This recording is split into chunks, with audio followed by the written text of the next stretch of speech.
Rose Chamberlain, and this is the new episode for the Peri-menopause Club. And this is Let's Talk Girl today with Bev Alderson. Bev is the founder and driving force behind her business, Practically Balance.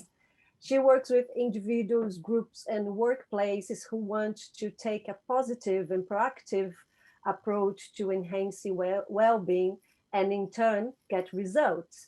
So thank you so much, Bev, to accept my invitation.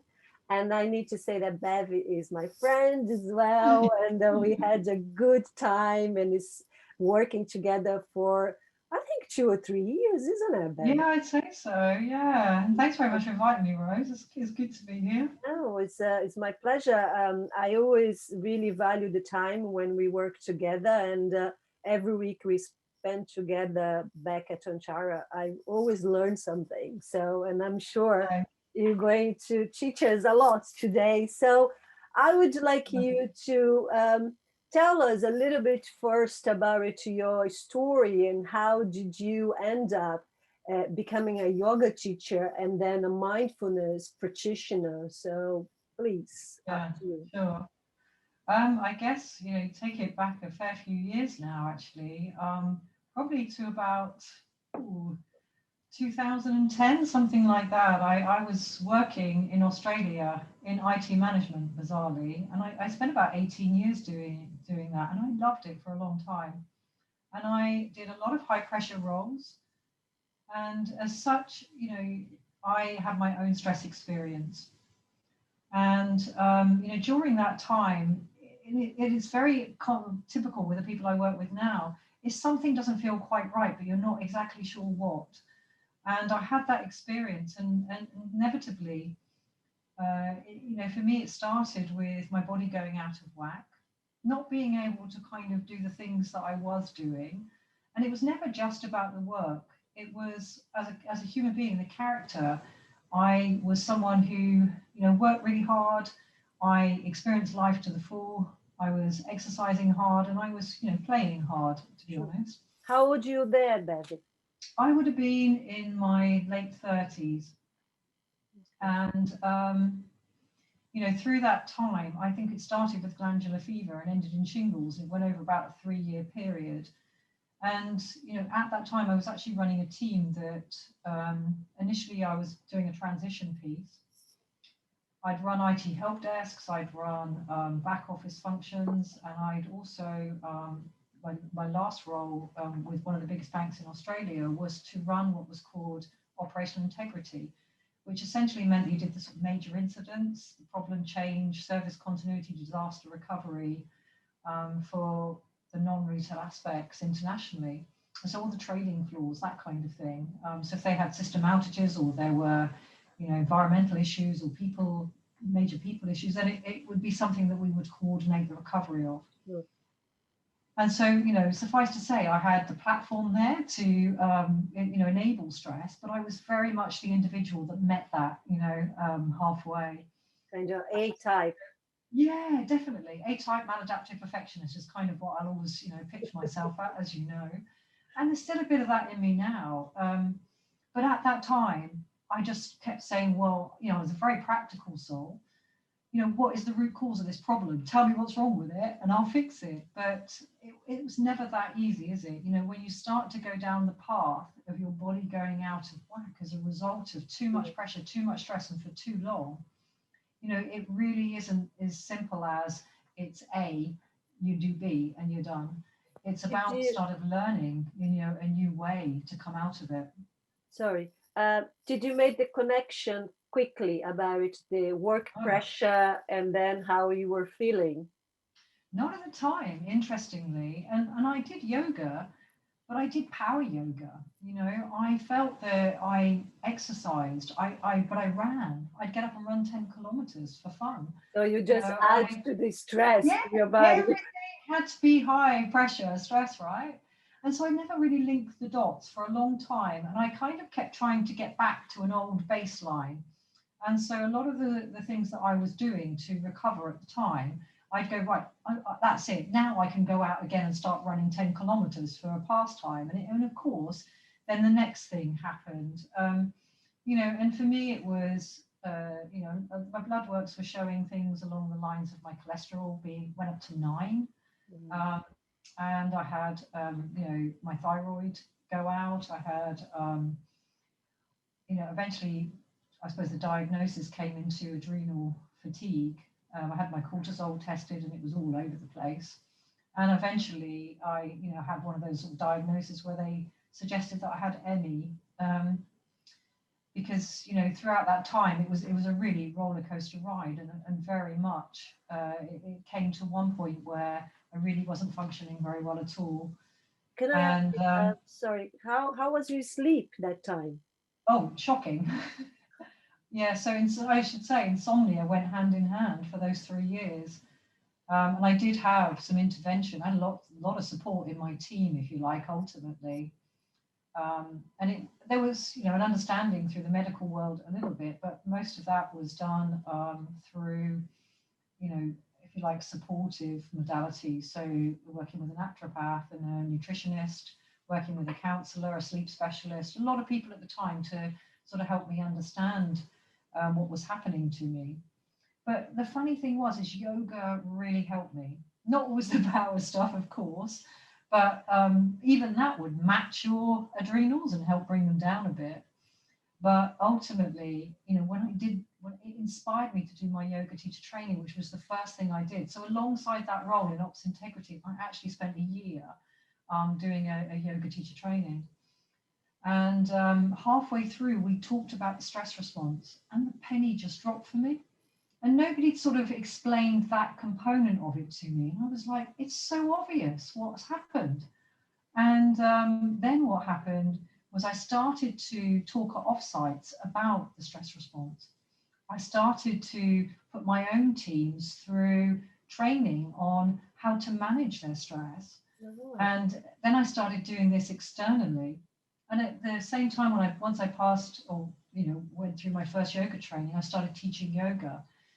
And what happened for me was that I'd already got myself back to health. I got my first clean blood works quite early on in my teacher training, which was in 2012. And, at that time, I had the best year, if you like. I felt I was hardly, putting the effort in many ways because I became much more targeted. I wasn't smashing myself or burning myself out. And sorry, you still on your work, but the yeah, way the way you starting dealing with the work's demand, you change. Was that? yeah, I resolved my issues, if you like, while I was still doing that role. I was on the put on the acceleration program to become a GM, and so I had no reason to leave. Apart from what happened was the passion for well-being took over, and I thought I want to meet people like me, before they go down that path, and actually help them to integrate well-being into their day-to-day life. Because for me, well-being isn't something we learn. Of course we learn well-being, but unless we apply it, Of course. we don't actually get the benefit. There's no point going to yoga if you approach it with the wrong mindset. And there's no point trying to do something in your daily life if you just never get to it. We know a lot of this information. Sometimes when we're doing workshops, I feel like it's not anything new that perhaps people might know. It's just that when you understand how to build it in and to apply it, that's when it Practice, starts to isn't it? make the difference. That it's often the most simple things, isn't it? Knowledge is only knowledge once you repeat and put in practice, because otherwise it's just Absolutely. information that is Absolutely. there, isn't it? Yeah. And so, for me, I'd kind of resolved it. Which is why when I'm, in what I do today, I think it brings authenticity in what I do in the sense that I've been there, I've had the experience. And I was I didn't kind of run away from the corporate world. I was able to sort of resolve how I approached that life to help my body get better. And it was always understood, with the naturopath that I work with, is if I got my body stronger, if I kind of cleaned things up a bit, then I would be able to get better. Okay. And, it was true. And one of the things she said to me at the time was, when you can look back on this and say thank you for the experience, you'll know you're the other side. And there was a point where I remember thinking, yeah, she's right. And I got to that other side and I was able to say thank you because it's inspired me and enabled me to do what I do today. Good. Yeah. And then in practical terms, so what was you doing, like, because you said you didn't leave your job, but you started Sure. looking for a different perspective to it. Yeah. So how was your new regime of food and exercise, and where the mindfulness got into it? Yeah. Yeah. I don't want to jump to the last one, but back then there were a number of things that were happening. I mentioned that I worked with a naturopath, so the diet was key. Anyone who's been through an adrenal kind of episode will probably be testament and quite honestly say that they knock you over in the street to get a tub of ice cream off you. The sugar cravings are intense. And so I think there was a lot of support and guidance through supplements, etc., to help start to manage that side of things a little. Mm. And if what you're ingesting physically makes a huge difference on how much pressure you're putting your body under, as we well know. And so the first thing I think was cleaning up the diet. The second thing was very much along the lines of sitting down and working out from a work perspective what exactly I was going to do. So someone who is an A-type maladaptive perfectionist in that kind of environment tends to sort of see something and go, I'm after that one, and now that one, and now that one, and now that one. But it was about saying, this was the team. The function of the team is to be very much reactive, but there were some proactive things, and I picked those proactive things up front. And I didn't do any more unless one of those slipped. And so I had to be very firm on my boundaries. And along the lines of those boundaries, I started to look as a team how we might apply certain principles. So there were working practices that we looked at. So no emails that were non-essential past a certain time. And we agreed that as a team. Because the tendency when you're 24/7 is someone sends you something at 11 o'clock at night and you tend to respond. And there's no need to do that. So we set the working hours. We made everyone take a break. No one was allowed to eat at their desks. And so we had to go outside and get some fresh air, if you like. Now I know that to be utilizing your ultradian rhythms. We are working, we're taking a break. We're working, we're taking a break. You always say to people, preparing for sleep starts from the minute you get up. Yes. And so inevitably when you are you're working, you're bringing your nervous system down. You're working, you're bringing your nervous system down. So we started doing that, and everyone would say, would tell anybody off who tried not to, tried to bypass that and work through certain breaks. The team would do sort of weird things like tea and philosophy, where basically meant they'd have a cup of tea in the afternoon and, put the world to rights. And so we arranged certain teams to sit together, to be very clear in our what's called activity-based working by now, so that, core teams who could support each other were in the same facility. Everyone got a work from home day once a week. There were these kind of things that really helped set, how we worked, which helped, of course, for the adrenals as well, because then they're less likely to burn out. Yeah. There are a lot of other things, but those are sort of the type of things we did within the working structure. It's so amazing because, and then it's great because you are in a position that you could establish and implement all these different new approaches, and that at the same time was not only benefiting yourself, but also benefiting your team, that in an extent is going to benefit you back because take the pressure from you. It's beautiful. Yeah, I know. And interestingly, what was quite strange about that is that you would expect high, turnover of people in such high pressured roles. And it actually had to be put down as a risk that people stayed in the team so long. Because, whilst it was tough, it isn't, being woken up in the middle of the night to make decisions over a system, it is not easy. It's quite isolated. And so being able to really support people through that was brilliant. But people, inevitably just loved the team.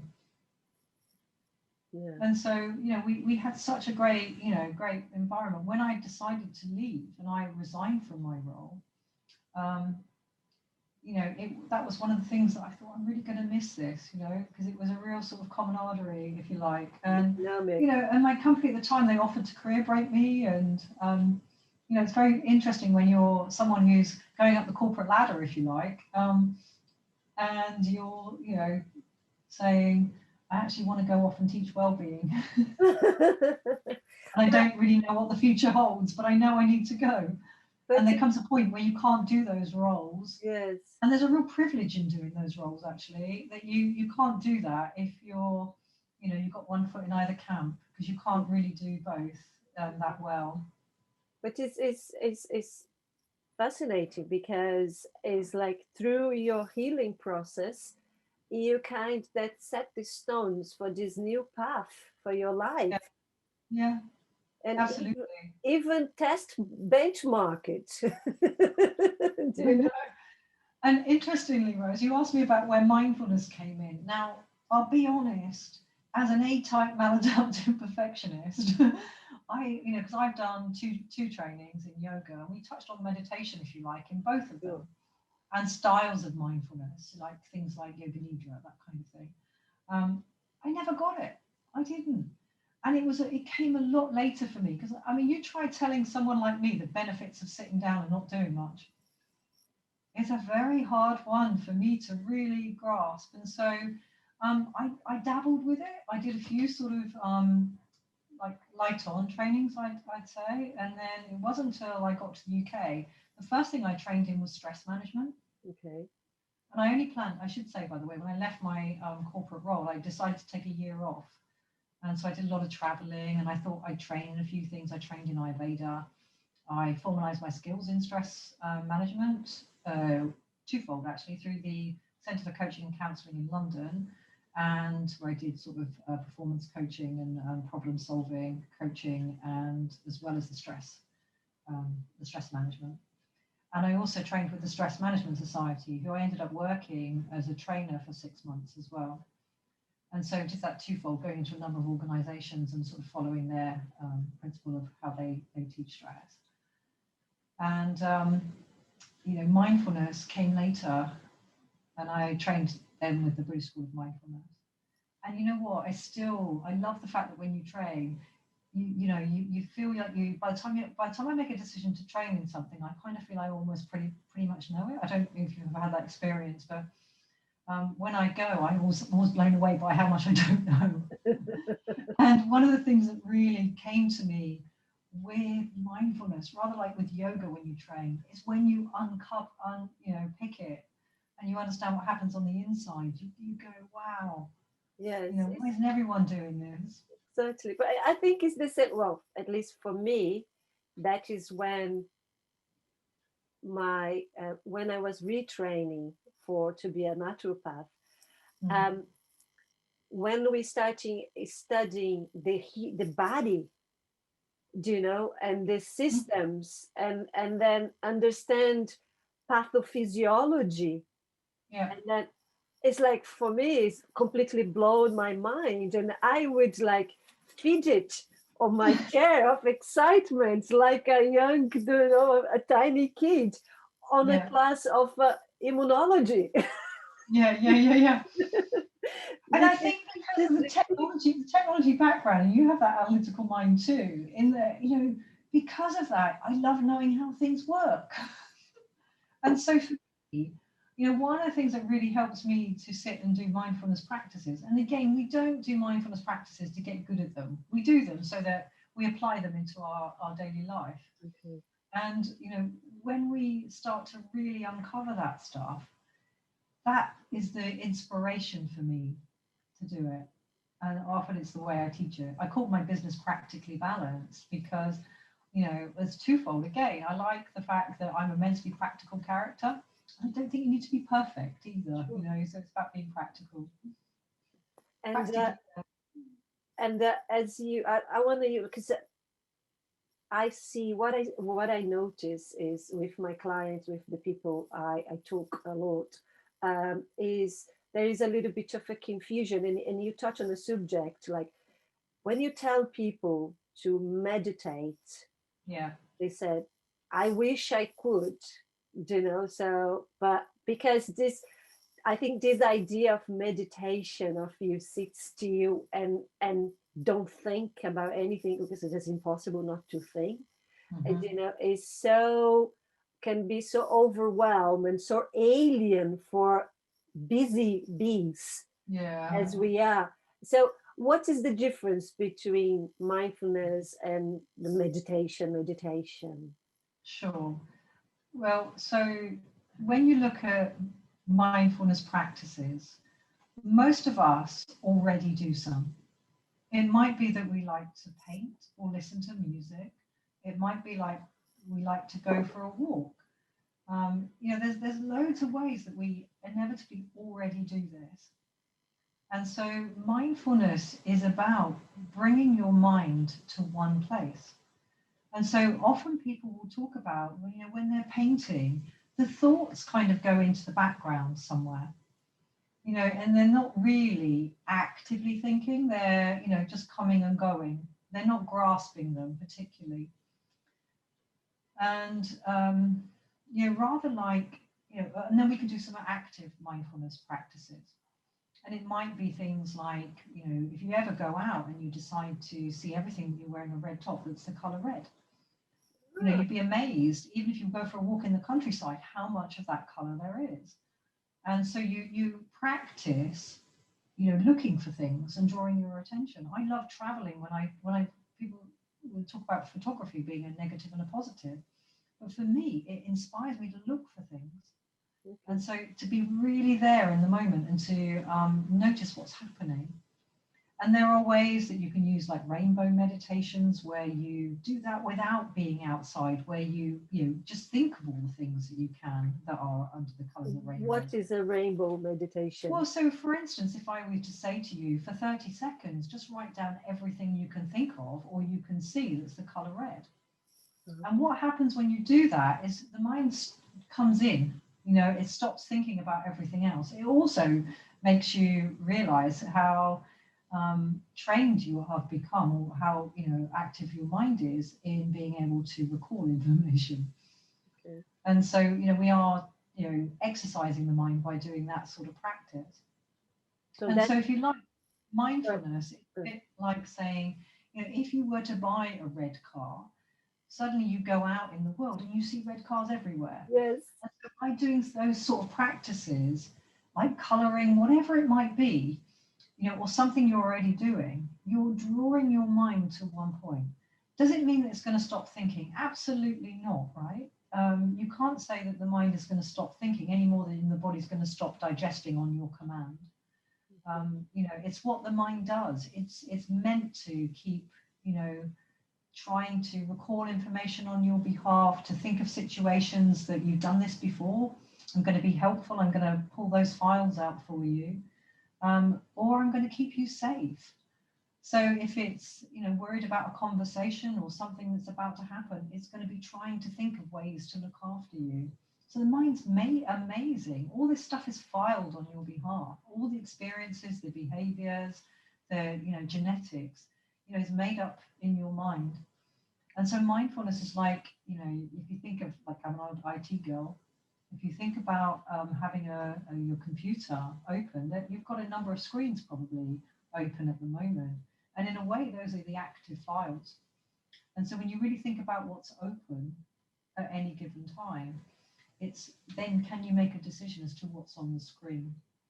And so sometimes you get an opportunity to close those files, or you can open ones on, when you need them. And then, of course, we get the pop-ups.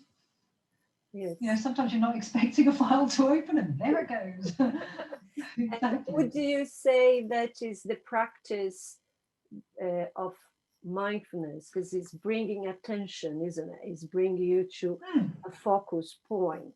Yeah. Do you think that would help with memory issues, for instance, especially as we get into I need to bring the perimenopause, menopause, because it's impossible Sure, to talk sure. to me without talking about that. I'm sorry.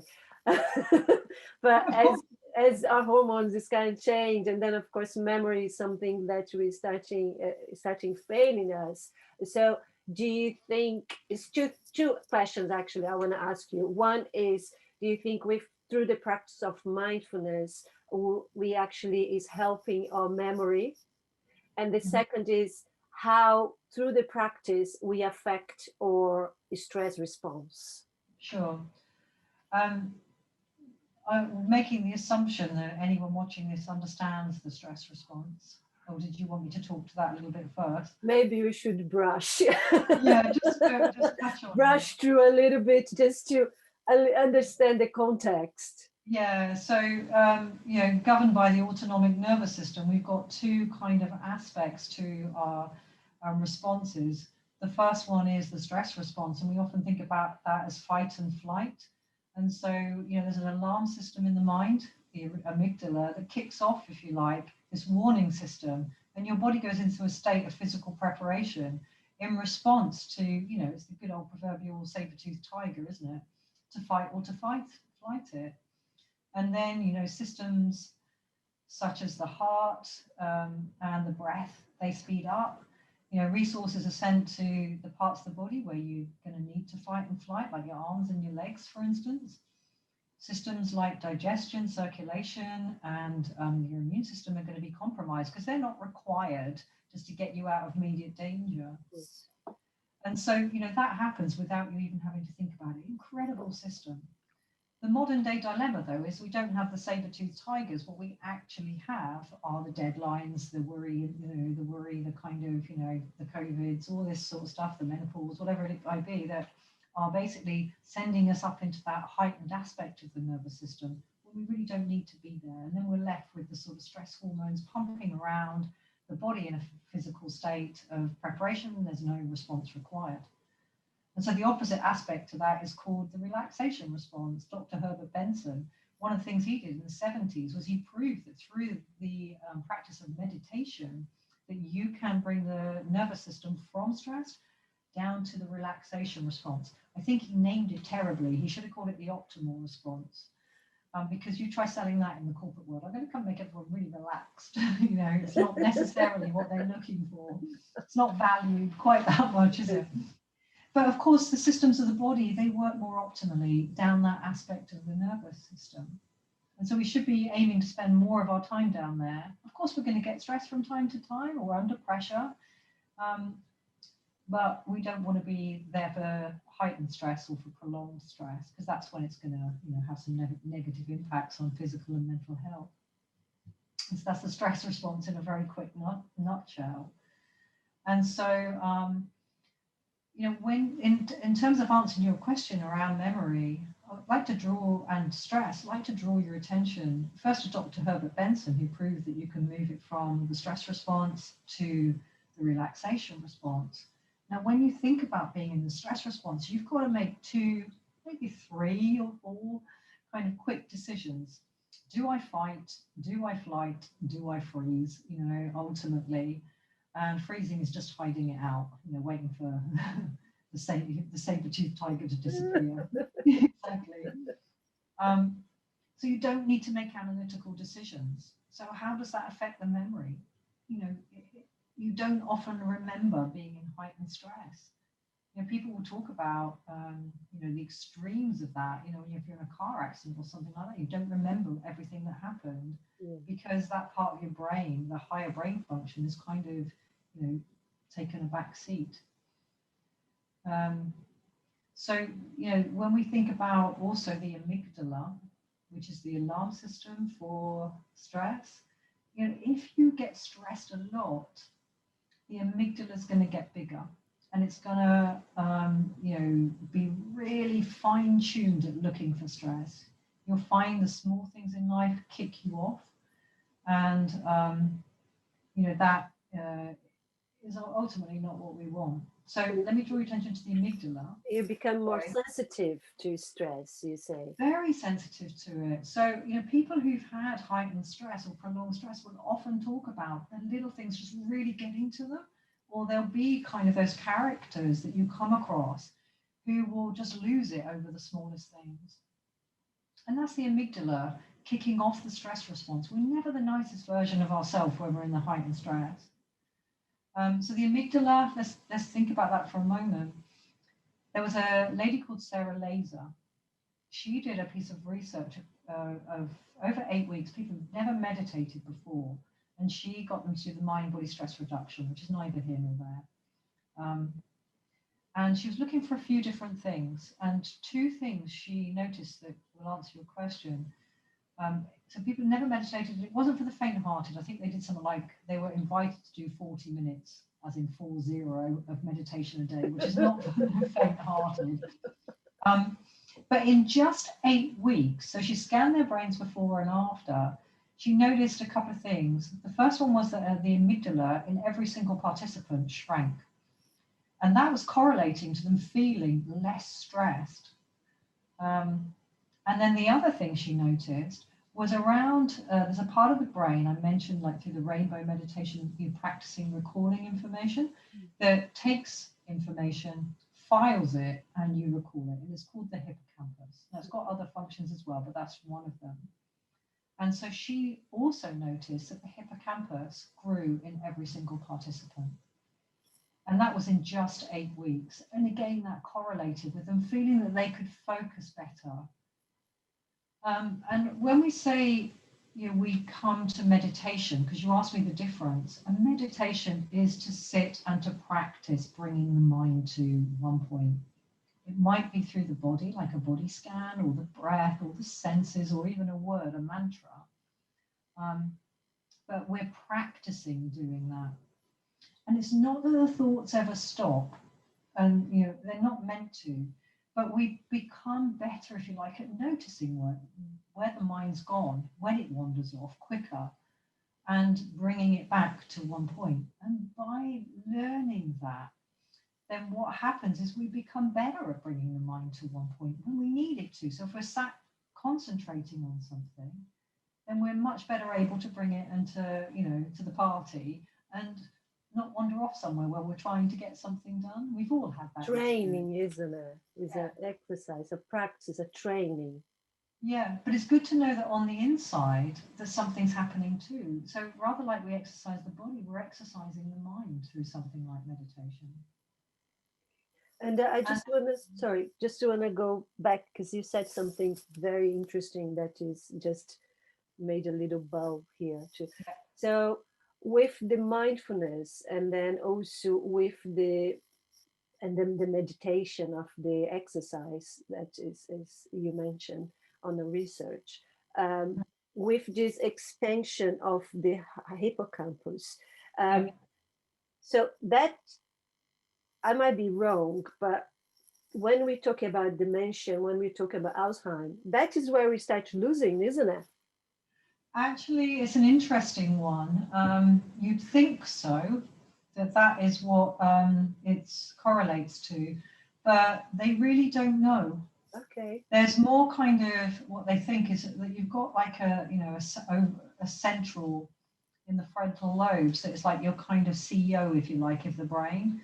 And there seems to be much more correlation to that weakening with Alzheimer's than actually the hippocampus. Oh. But it really is still relatively unknown as to exactly what causes Alzheimer's or dementia.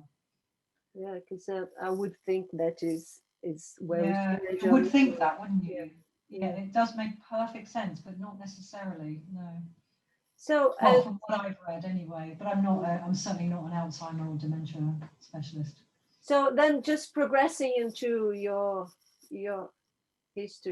story. So then you moved to UK and you start your wellbeing business, and then you step into to learn mindfulness, and then how did you get into to establish yourself as a yoga teacher, and then came into create your business, and then to be working with corporations? How was that process? I guess, in answer to the question, organic. I have actually, because one of the things I do is I blog through for Cytoplan, who's the nutritional supplement company. But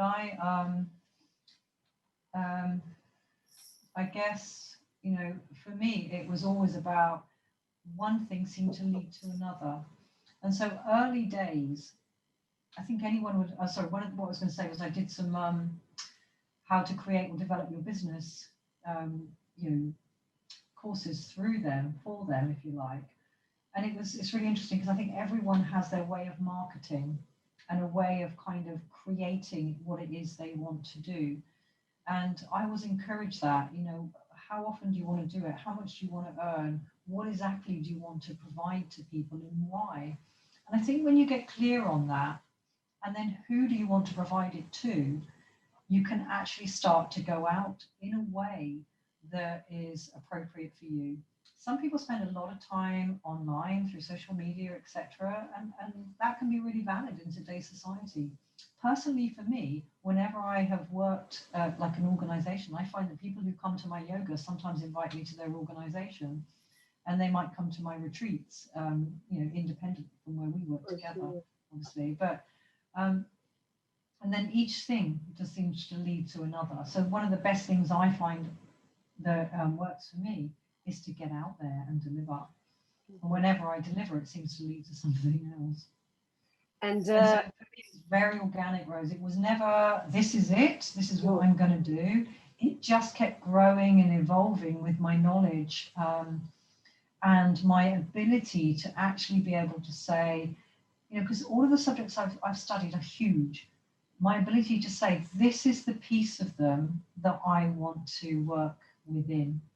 And you'll have had that too, like if you think of something like yoga or nutrition, it's such a big, big world. And mindfulness is the same. That, it's really about, for me, like I said, one of the things that inspired me was to meet myself. So I'm very, people who come to me are often the A-type maladaptive perfectionists who are prone to overdoing it. And it's not everyone that comes to me, but there's a big component, that obviously, because the way I bring things together is very much targeted at that kind of world. And when it came to organizations, when you think about it, that's probably the biggest proportion of certain businesses is high achievement, people who are driven, people who overdo it are much more prevalent than the people who perhaps are too far down the aspect of their nervous system where they're demotivated and sort of looking for purpose and, how to sort of really engage and get on with their lives. Not usually the ones that are drawn to me. It's normally at the, they're up there chasing the saber-toothed tigers themselves. And in a practical way, so if someone, majority of my clients, 35 to 50 something, sure.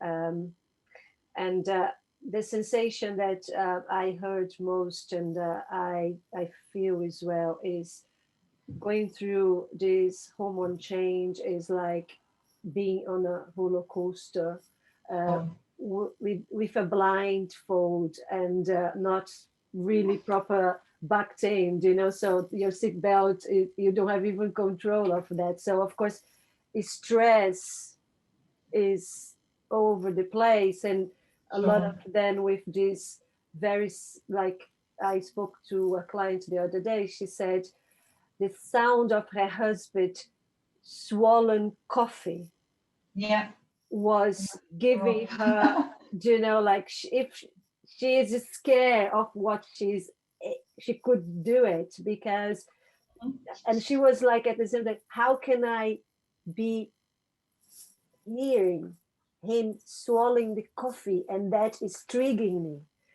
so on a practical way, someone on that kind of sensibility, one or two exercise that you would propose them to do it, what would be? I think the first thing to be aware of, though, is that as we get, the other side of in our 40s, for most people, cortisol production goes up. And cortisol is one of the stress hormones in the body through the adrenals, which is part of the endocrine system. And so we're already getting more cortisol. And often as we get older, we start to talk about, I've got no patience for that, I've got no tolerance for that. You hear it a lot, don't you? Yeah.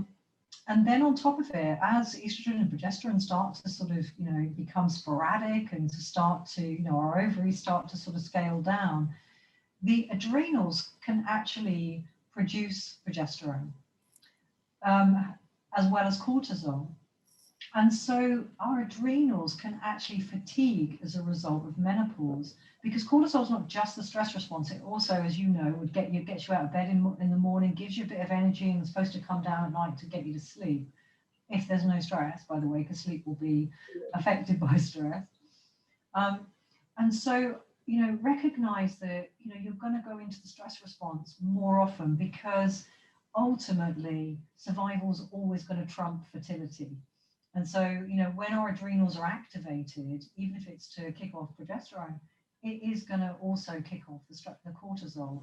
And so we're going to get the stress hormone and a bit too much of it. So I always think, because obviously having had adrenal challenges, for me, and I'm postmenopausal, is going through that sort of process, I felt some of the same things. And I was like, what's that? Where's that coming from? Because I don't know about you, but there are times through the menopause process where the stress response is kicked off and I have no idea where it's come from. Yeah, like so, some inexplicable anxiety when yeah. you're doing some mundane things, something. Yes, exactly. Never. Why my heart is palpitating, and I I'm know. like, if nothing here is actually. No, exactly. And so recognize that sometimes going in the stress response is happening. And so it's natural. And I think that's the first thing. The one thing I say is that what you ultimately want to do is think of the relaxation response, think of the stress response, and you really want to strike a balance up that scale and do your best to maintain yourself in that space. And so when we think of things like how we structure our day, I talked about, matching with ultradian rhythms, those sort of, work for a bit, take a break, work for a bit, take a break. And work isn't necessarily paid work. It can be anything you're doing, but make sure you rest. And I have a list on my, I could turn the computer around and show you, of the things I do while I'm not doing anything, because I'm not very good at doing nothing. And so if I think I've got, 10, 15 minutes to myself, my tendency is to go into the dishwasher and to, you know what I mean? I just am that character. And so I have a list of things to remind me to have a break, because that's important. That'll get you back into that space if you've gone a bit too much in the stress response. One of the best ways that you can bring yourself into that space is through your breath. Often, when you're about to lose it and someone says, take a breath. And the reason they say that is because if you inhale, your heart rate increases. When you exhale, it starts to come down. And the breath and the heart start to get back in sync. And when that happens, sometimes we're able to go, oh, now I will not, respond inappropriately to my partner for drinking a cup of whatever, So that can help. But we also then are proactively through the breath being by just doing gentle breathing exercises. There's some on my website if people wanted to have a look. There's some blogs on the breath, and there's 10 different practices you can do. But those sort of things will bring us down proactively and stop the stress. And if we're stopping the stress, we're stopping the natural mechanism, and then we are hopefully less reactive in how we respond. The other one I would say to people is that it's called the stop principle. Again, it is on my blogs, I think. They stop, sorry. Or the stop principle. Oh, the stop principle, okay. And so the idea is if you find that someone's triggering you, and you're wanting to react perhaps inappropriately, is you're supposed to visualize and hit a big red stop button. And then you use the acronym STOP to help you. So the S is for stop. T is that you take that breath, the inhale and the exhale. You might need to do a couple, maybe 5, just to get you, a little bit where you can actually do the next one, which is to observe what's going on. Is there a reason for this? Is something really triggering?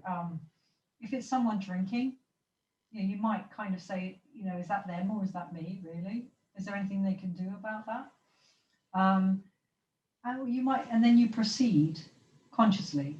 And sometimes it might be that habit that you do is really annoying to me. but you don't kind of go, if you take one more gulp of that coffee, I'm going to wring your neck. You kind of, it's about saying, I find that really irritating. And, can you respond consciously rather than lose it? And sometimes we can, and sometimes we can't. Sometimes we have to apologize later, don't we? But I think the breath and the stop principle are two that, I use a lot.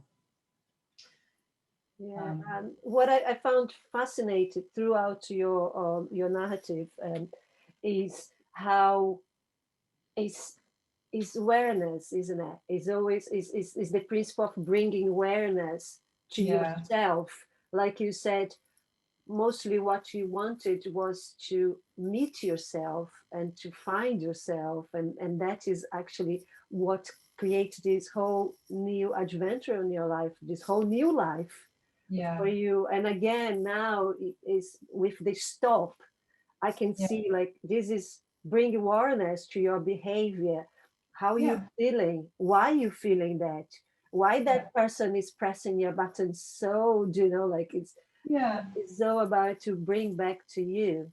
Mm. And there's times like for me, like some things you can help yourself. Like I hate housework. I do. I don't enjoy it. So what I do is I put my earphones on. I play a really upbeat playlist, and off I go. And it just changes the dynamic for me because otherwise things like that can really wind you up, can't they? When you don't like doing something and you have to, we don't have to do it, but you do it, and so you can add another thing in that really helps. And for some people, they can use, that as a mindfulness practice too. Like doing the ironing. You can really practice being there while you're doing the ironing, My husband whatever it does might be. here. Huh? My husband is the one who does the iron here, and he watched the I football. just said as you could. I didn't say necessarily I did. But there's that side. And the last one I would say, because there's different things just appeal to different people, is to have a bit of a phrase because sometimes is it that important? Do I want to be remembered for that person that loses it over something small? um, and so I think sometimes people can have a little mantra around those, so when they find they're being triggered, it's a way of bringing them back a lot of the time. But it is really finding that for yourself, what Work. would how that would work for you. So, and then of course, now I want to ask you about the book, the ebook that you made, Oh because yeah, yeah. again, is a person. Why I procrastinate through all the first lockdown? You wrote a book. I So know. tell us is about is 50 ways to well-being. So what is in it and where we can find it? Sure. So I think for me, I like to consider what I think that the six pillars of health. And so, it includes things around how you structure your day through time management. It includes, nutrition, stress resilience, movement, mindset, and sleep. There are other ones that are included because, of course, for some people, it's going to be spirituality, community, all those things that are really one of their pillars for health. But what I felt is often we get to the beginning of the new year and people might look to one of those things and say, I need to improve my diet or I need to improve this. And they create a grandiose New Year's resolution that sort of they run at into January and then it's gone. Not always, but a lot of the time. And the idea behind 50 Ways to Wellbeing was that you do a well-being hack 1 week at a time. And Okay. so each week you just do one thing and you see if that works for you and if it sticks. We're all different. And some will not be for us and others will absolutely be able to be incorporated into our daily life. And so you get to the end of a year, and it doesn't have to be starting in New Year. It can be, whenever you decide to take this 12-month period. But you get to the end of that and you think, wow, if I've got a number of those to stick and they become part of what I do every day, then essentially that is you putting in more ways to positively and proactively enhance your well-being. So that was the idea behind it. Okay. And And that's really what it's about. these suggestions, like I said, like include nutrition or hacks and tips for improving your sleep or Yeah, breath exercise or meditation or mindfulness yeah, exercise, things like that. yeah, all that kind of stuff. Yeah, yeah, 1 week at a time. And where can we find it? It's on my website, which is www.practicallybalanced.com. I'm going to put the Like I said, links on the post, but yeah. thank you. And there's other resources up there. There's blogs, little tidbits that you can kind of take away. And so the idea behind the book and the idea behind a lot of the blogs are just things that I have either incorporated myself or that I find helpful in working with people. And ultimately, what I do is I'm a well-being coach. So whether it's working with individuals, groups, or in workplaces, a lot of these principles can be applied into what you do, regardless of what your life shape is. Exactly. Yeah. Yeah. Now I was talking to my son the other day, and this becomes so because I have a teenager, and even to do the essential things, Mhm. you need to be asking for. But basically, we need. I think with my friend we get into 6 or 7, but you need to breathe, you need to sleep, you need to drink water, you need to eat, move, Mhm. and then you need to make sure that your bowels is moving. Yes. So that is the just to be alive. We need Yes. that, but and it's non-negotiable, negotiable because you need to do that because otherwise you're not alive. So Yeah. as you already need to do that, just pay attention to your breath, pay attention to your sleep, pay attention to your water, to your food, to Yeah. your move, to your bowels, to your gut, because otherwise is well, it's like you said, is most of the activities we are already doing. So just be aware of it and do better, isn't it? Yeah, and one of the principles I've shared in my latest blog it isn't quite on my website yet, but it's about fatigue, or one of the other modern day dilemmas, which is tired all the time. And I introduced a concept called a well-being wheel. Okay. And so for each one of those pillars that I mentioned for well-being, and you can put your own in there too, is what are the things that you're doing? And so it's not necessarily what I'd like to do. I'd quite like the idea if I did a half an hour meditation twice a day, but if you put that in there, then you're not always going to do it unless you're so inclined to do. And I will point out, by the way, that a lot of the research around mindfulness and meditation is based on meditation. That's where you get the most bang for your buck. That is the bit that's going to really work the mind. Okay. You get a lot of benefit from doing mindfulness practices. You incorporate those into your daily life, and you will start to bring about that ability to be more in the moment, to understand what's happening while it's happening. Yeah. But the idea behind the well-being wheel is you work a way around those 6 pillars and say, well, what is it I'm actually doing? And you're right, it's the simple stuff. I'm getting enough hydration. I put a big bottle on my desk at the beginning of the day, or I get up in the morning and I drink 500 mils of water. I'm already well on the way. Yay! Exactly. And so, when you do those kind of things, they make such a difference. And I often talk about use your well-being wheel to kind of roll you through your life, because, or back to health. Because when you put something in each of those pillars about how you're going to look after yourself, and some of them you're much more naturally good at, and some not so much, perhaps, that becomes your personalized, individualized framework. And in the center of that wheel, you put your situation. It could be menopause, it could be anything, but those are the things around the outside that you're going to do to support yourself through that situation or through your life shape. And so for me, those things changed again because of things like menopause and lockdown. Of course, we need to, look after ourselves in a different way depending on what's happening in our external world. Yeah. So I wanted to, well, we're getting close to close because I think we reach our time. Yeah. But I just to let you know that is you introduced to me that book Why We Sleep.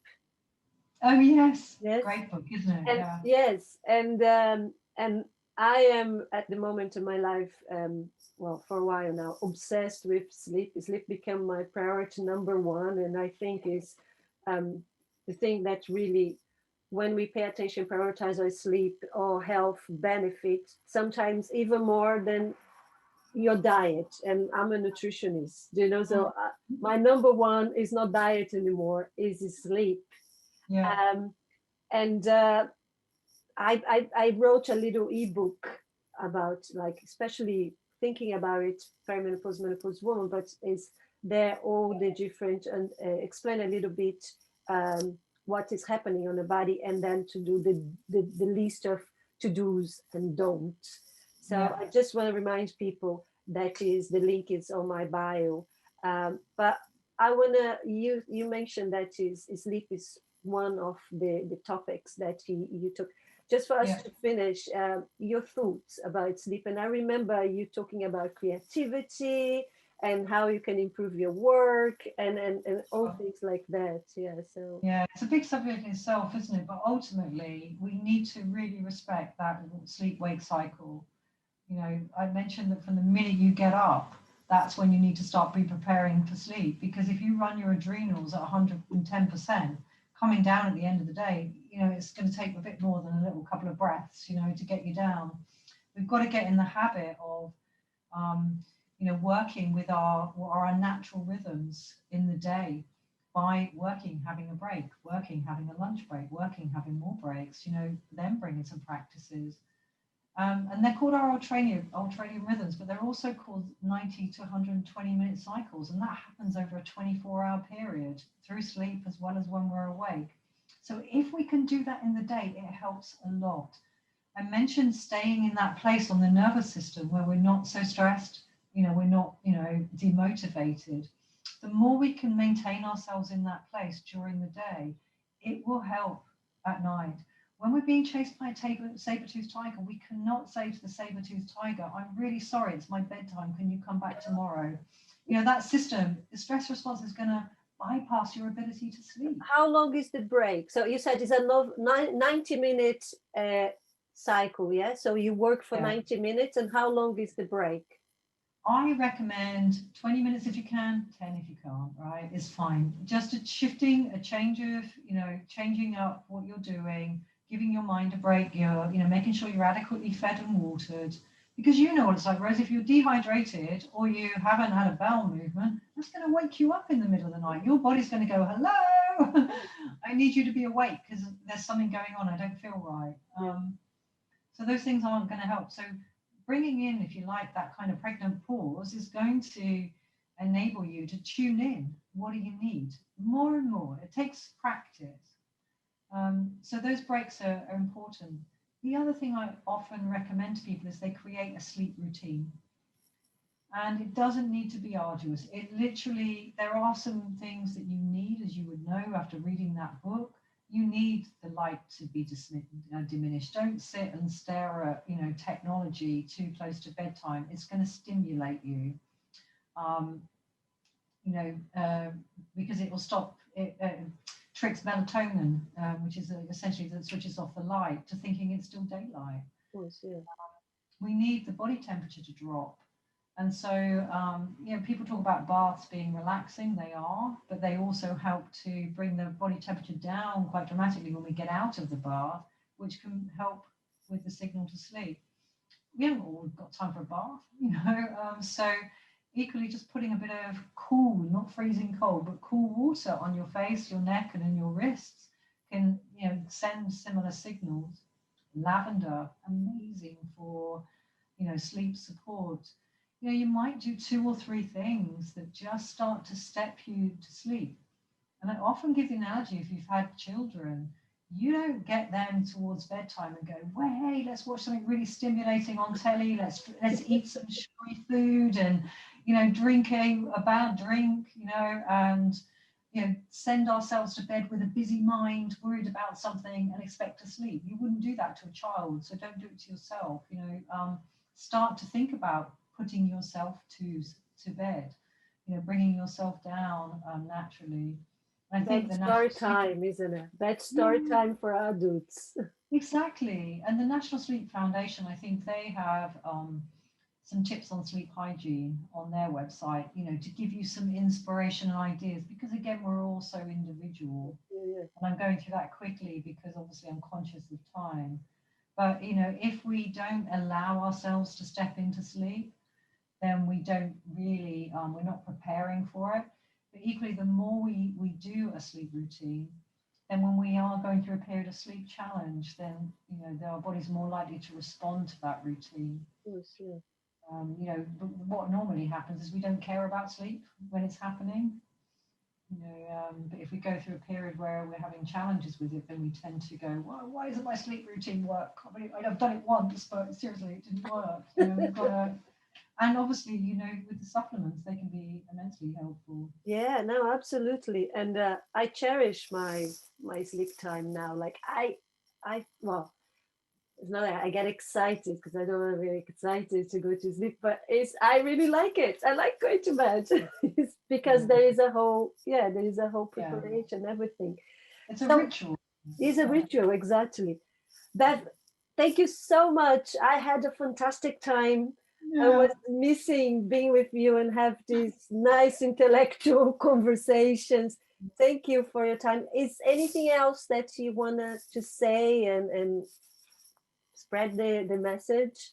I don't think so, Rose. I mean, by all means, everyone who's watching this, if you'd like to sort of check me out or check out my website, Rose is going to put the link on. There are some resources there that you're welcome to pull off the site. But if you like what I'm about and you'd be interested in working with me, then you can look me up through that as well.